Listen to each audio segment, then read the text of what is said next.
Porque quando a gente vê um grupo de pessoas motivadas por um ideal, por um laço, né, por uma afinidade entre si, essas pessoas conseguem, com todas as atribuições que a gente tem, se reunir, estabelecer laços, né, fazer programações, discutir propostas. Isso é um grande avanço. Assim, é um avanço sintonizado com a própria noção do que a gente pode imaginar.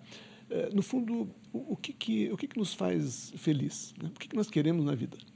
E eu sempre penso que a felicidade, que o conforto, são coisas que a gente não faz sozinho. Ninguém pode achar que o dia mais feliz dele do ano passado foi o dia que ele estava, não sei, no quarto, vendo um filme qualquer, por melhor que tenha sido o filme, ouvindo uma música. Né? A gente só é feliz quando celebra, quando abraça, né?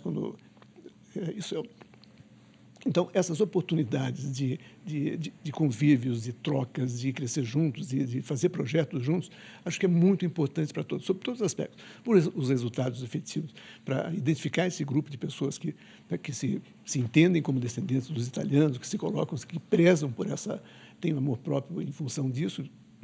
O encontro vai trazer resultados concretos, mas também para a dimensão humana de encontros como esse. E nós começamos, a base da proteção ao patrimônio cultural no Brasil é dado pelo tombamento, né, com a criação do IPHAN em 86, de construções arquitetônicas, basicamente de objetos arquitetônicos, igrejas, de casas de câmara, de sobrados, né, tratados pontualmente. Foram raras, embora aqui em Minas, desde o começo, a evidência já tenha apontado para os conjuntos urbanos, mas os conjuntos urbanos normalmente vieram depois. O patrimônio nasce preocupado com a construção, com a casa que vai desaparecer, que vai desabar. Essa percepção vai evoluindo para os conjuntos urbanos, depois para as chamadas cidades históricas, depois vem uma outra dimensão que é a do imaterial. As pessoas percebem que não é só o que é material, há também uma outra dimensão que precisa ser levada em consideração. E a paisagem, no fundo, ela abarca tudo isso. Ela é a reunião da natureza, da paisagem natural, da paisagem transformada pelo homem, com o material e o imaterial. Ela seria um substrato real, assim, um substrato completo, digamos assim, da interferência do ser humano naquele espaço territorial selecionado. O maior desafio era lidar com uma coisa nova, porque justamente quando a gente vai lidar com a arquitetura, por exemplo, a gente restaura, né? Entrega a chave, às vezes transforma no museu, mas a receita se sabe como fazer. Mas quando a gente percebe uma paisagem, se ela for simplesmente uma paisagem natural, aí é o órgão ambiental. Né? Ele vai determinar a proteção da Amazônica, de um trecho do Cerrado, de um parque, ele vai criar uma área. Mas quando é o cultural, quer dizer, que tem a mão do homem, né? Então isso se transforma. Isso é mantido pela vontade humana. Ninguém pode obrigar uma pessoa, por exemplo, a manter um cafezal. Né? Aquela paisagem do canavial, do abaçu, da pequena propriedade dos imigrantes, ela só vai sobreviver, só vai subsistir, isso de um ano para outro já, se aquela pessoa se sente motivada a manter aquilo. E essa manutenção normalmente tem duas matrizes. Tem o lado sentimental, mas tem também o lado econômico. Se aquilo não se traduzir nessas duas coisas, ele vai acabar buscando outra ocupação. Então, foi preciso lidar com essa série de valores, onde não bastava tombar, onde não é só restaurar, chamar um construtor e tal. Não é. Tem que lidar com questões econômicas, digamos, com os ideais, com os valores, com as noções de qualidade de vida. Né?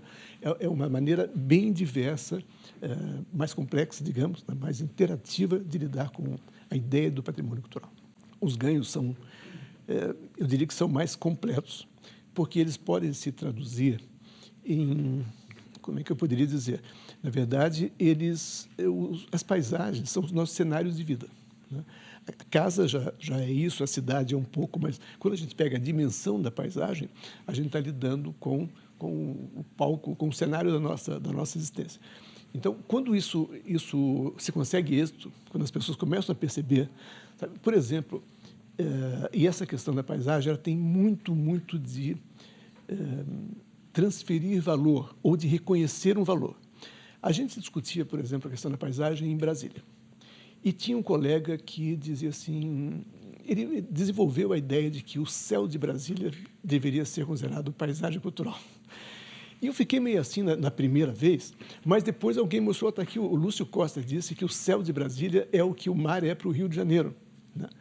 E sabe que um dia eu desci do aeroporto, peguei um táxi e tal para ir trabalhar, e de repente andando, conversando sempre com um motorista de táxi, ele me disse assim: o senhor olha aqui, veja o céu de Brasília.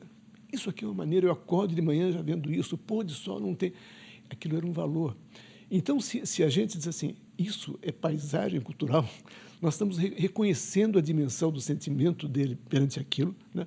Nós não vamos proibir, não vamos fiscalizar, aí que está a diferença, né? Não vamos controlar o céu de Brasília, mas nós vamos estar municiando aquele cidadão, no fundo, assim, dando mais valor ainda, né? Reconhecendo o sentimento dele de ver valor naquilo, de usufruir daquilo diariamente.